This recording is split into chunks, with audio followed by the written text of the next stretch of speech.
Hello everyone, welcome back to the Reading Corner. Thank you so much for choosing to be here. I hope that you're all well wherever you are. Are you all ready for another fantastic book today? Brilliant! Then let's begin. Today's book is Ira's Shakespeare Dream by Glenda Armand with illustrations by Floyd Cooper.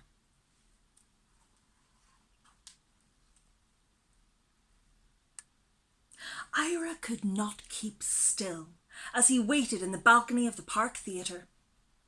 But once the magnificent velvet curtains opened, Ira sat spellbound as Shakespeare's Hamlet was brought to life. Ira mouthed the words along with the actors. "This above all, to thine own self be true." After the final curtain came down, Ira hurried out of the theatre. If he got home too late, Pa would know where he had been. Besides, Ira had to prepare for his own performance in class. "Tomorrow is my big day," he said to himself.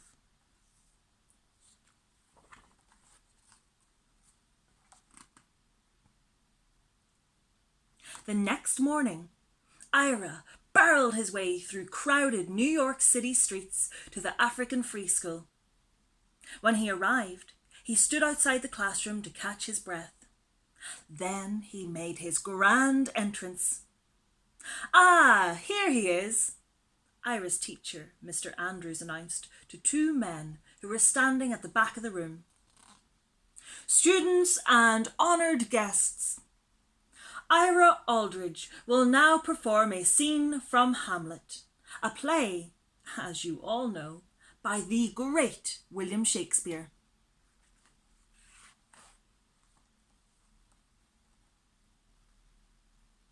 Ira paced back and forth, rubbing his chin and motioning his arms as he spoke the words of Hamlet, the troubled young Danish prince. "To be or not to be? That is the question." "Bravo!" cheered his classmates and the visitors after Ira ended the scene with a bow. "Such talent," said one of the visitors. "For one so young, you have a great voice," added the other, "and your gestures perfectly match the words."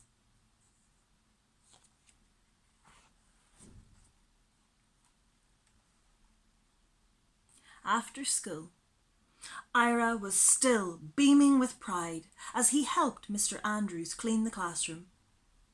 Suddenly, Ira stopped sweeping. "I want to perform Shakespeare at the Park Theatre," he exclaimed. "The Park?" Mr. Andrews raised his eyebrows.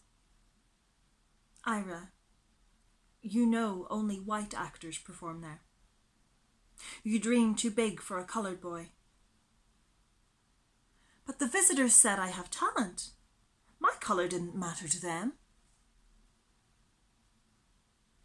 "They are from England, where things are different," explained Mr. Andrews. "Why not become a teacher here? You can use your great talent to inspire the younger students." "I will inspire them by becoming a Shakespearean actor," Ira declared. "And today I will tell Pa about my dream."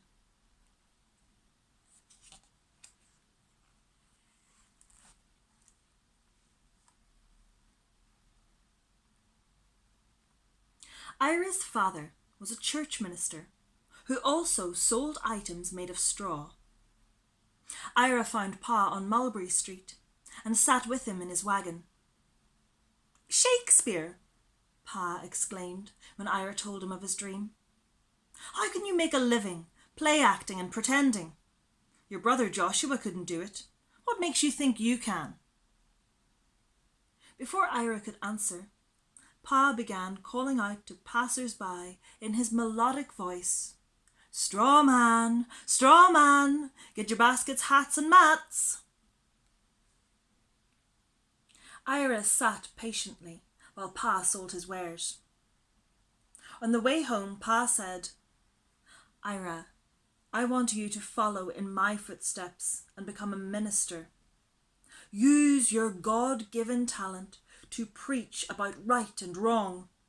And stay away from that playhouse. What would your mother say about such foolishness? If Mama was alive, thought Ira, she wouldn't call my dream foolish.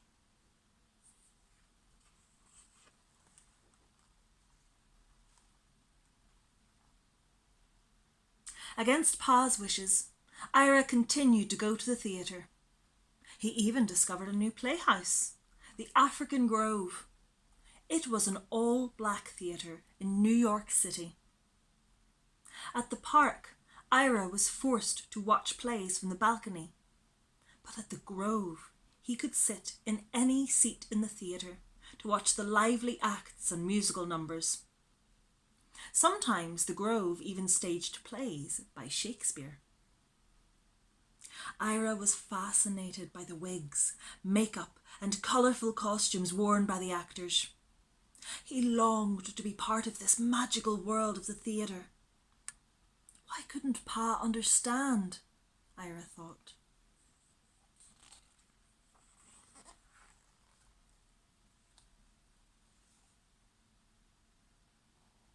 One day, feeling hopeless, Ira went to the waterfront to visit Joshua. Ira found him at work, whitewashing a boat. As they talked, Ira watched ships depart for far-off places such as England, the land of Shakespeare. "You have more talent than I had," Joshua said, following his brother's gaze. "If any one of our people could become a successful actor, it would be you." Just then, the captain of a nearby cargo ship walked up. He told the brothers that he was leaving for South Carolina and needed a cabin boy to do chores on the trip. Ira looked at Joshua. "Go. You need an adventure," Joshua said. "But be careful. Things are different down south." "I will," Ira promised. "Tell Pa I'll be back soon."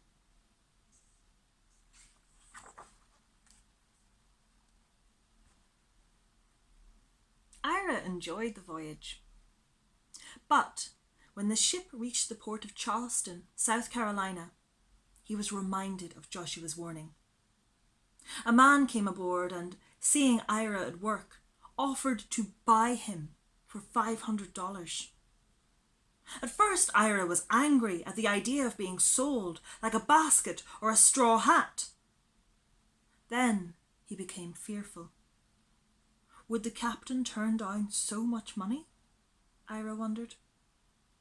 He was relieved to hear the captain tell the man, "This young man is not for sale."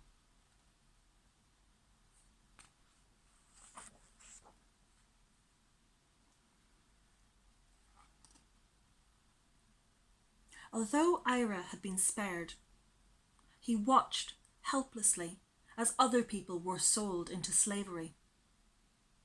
He would never forget seeing men, women, and children on the auction block. He felt the agony of family members when they were sold off one by one and taken away by different people. Ira was happy to return to New York 3 weeks later. Facing Pa's anger would be easy after what he had seen down south.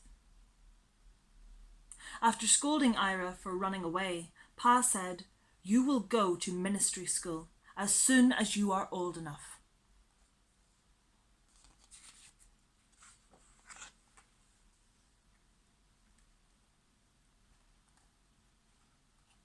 But Ira was determined to follow his dream. At the African Grove and the park, people took notice of the stage-struck young man. Actors often sent Ira on errands in exchange for tickets to plays. Some of the stagehands taught him set building and costume making.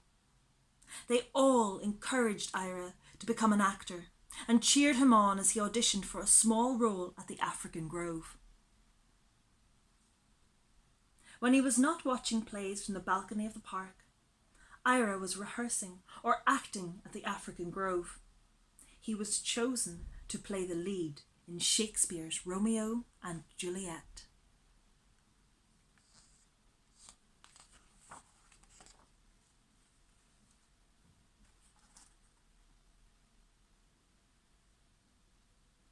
Pa soon discovered that Ira had stopped going to school and immediately enrolled him in a ministry college. Now Ira was faced with a difficult question. Should he obey his father or follow his own path? The answer came from two actors who had befriended Ira, the brothers James and Henry Wallach. They were preparing to return to their native country, England. You might find success as a Shakespearean actor in London, Henry Wallach said, and we could use some help on the voyage. Would you like to come along as our valet? Yes, sir, Ira exclaimed. I have experience working on a ship. A line from Romeo and Juliet came to mind as Ira tearfully said goodbye to Joshua. Parting is such sweet sorrow.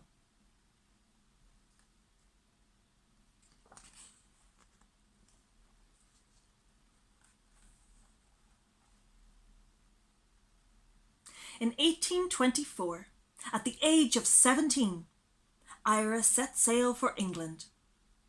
He looked out at the ocean before him and thought about the letter he had left for Pa. I must follow my own dream. I hope to make you proud of me someday. Ira arrived in England 2 months later. He could not contain his joy as he skipped along London's cobblestone streets. I am following in Shakespeare's footsteps.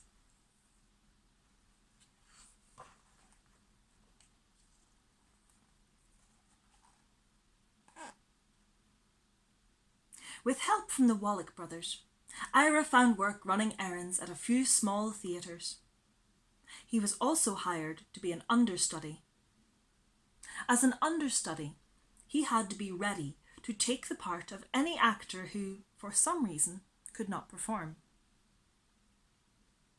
Finally, after waiting many months, Ira got his chance. He was asked to replace an actor who had become ill. This marked the beginning of Ira's acting career in England. Many theatre-goers praised Ira's acting. Others were not so kind. He needs more training, said some critics. He shouldn't play roles intended for white actors, insisted others.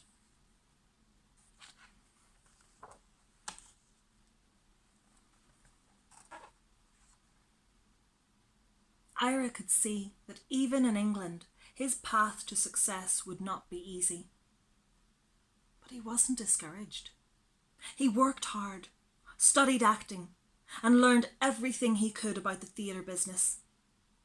With each performance, Ira's acting improved. He became known for his ability to play a variety of roles. For The Merchant of Venice, Ira put on a wig and makeup to portray Shylock, a character disliked because he was Jewish. As Shylock, Ira remembered the plight of his own people back home when he asked, "If you prick us, do we not bleed? If you tickle us, do we not laugh?"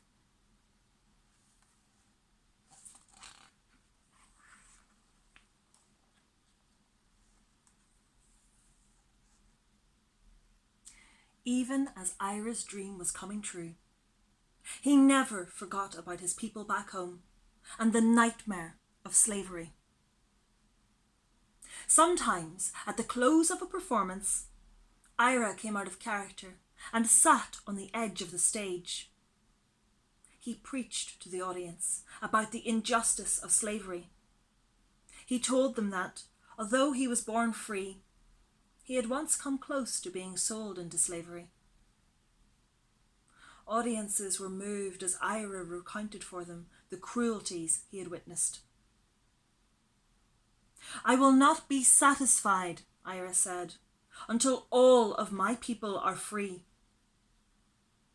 He asked audience members to join him in sending money to help the abolitionists in the United States, who were fighting to free all those who were enslaved.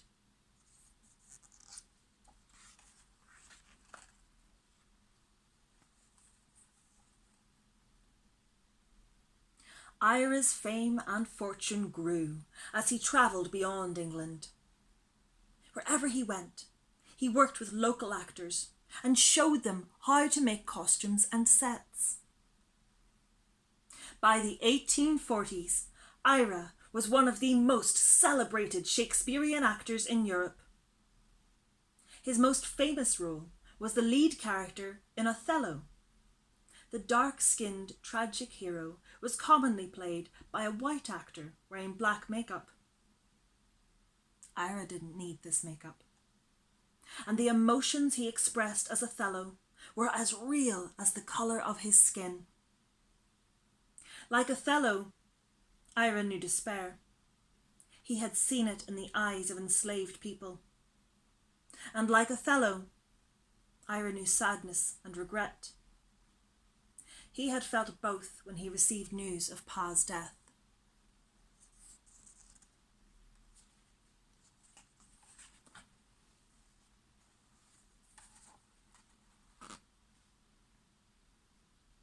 After many years of portraying Othello, Ira became the character in the minds of his admirers. They sat spellbound at his performances. Ira seemed to speak directly to each person in the audience in the tragedy's final scene. "When you shall these unlucky deeds relate, speak of me as I am, nothing extenuate. Then must you speak of one that loved not wisely, but too well." One night, at London's famous Theatre Royal Haymarket, Ira received a standing ovation after another stirring performance of Othello. As he bowed before the adoring crowd, Ira realised that by following his dream, he had also become what Pa and Mr. Andrews wanted him to be. He was an actor, but he was also a teacher and a preacher. Ira smiled and took a final bow as the curtain closed.